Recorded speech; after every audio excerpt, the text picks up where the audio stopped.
আমরা যদি ক্যাপকাটে বাংলা ফন্ট লিখতে চাই তখন অক্ষরগুলো এভাবে ভেঙে যাচ্ছে। আজকে এটারই একটি স্থায়ী সমাধান দিতে যাচ্ছি। ভিডিওটি খুবই গুরুত্বপূর্ণ হতে চলেছে, সো কেউ ভিডিওটি স্কিপ করবেন না। চলুন তাহলে ভিডিওটি শুরু করি।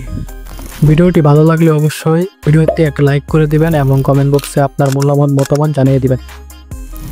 প্রথমেই আমাদের ফোনে থাকা যে কোনো একটি ব্রাউজারে প্রবেশ করতে হবে। ব্রাউজারে প্রবেশ করে আমরা কিছু ফ্রি বাংলা ফন্ট ডাউনলোড করে নিব। লিপিগড় ওয়েবসাইট থেকে আমরা কিছু ফ্রি বাংলা ফন্ট ডাউনলোড করে নিতে পারি। আমরা আমাদের পছন্দ মতো যে কোনো একটি ফন্ট ডাউনলোড করে নিব।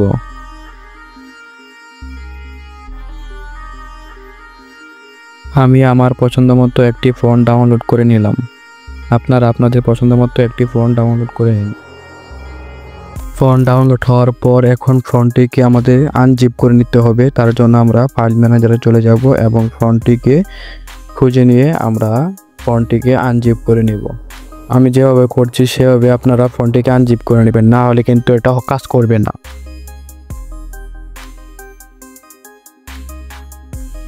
ফাইলটি আনজিপ করা সম্পূর্ণ হলে এখন আমরা আবারও চলে যাব ক্রোম ব্রাউজারে। সার্চ অপশনে গিয়ে আমরা টাইপ করব ইউনিকোড টু বিজয় লিখে সার্চ করব। ফার্স্টে যে ওয়েবসাইটটি আসবে আমরা সেটিকে প্রবেশ করব। এখন আমি যেভাবে দেখাচ্ছি আপনারা ঠিক সেমভাবে কাজ করে যাবেন।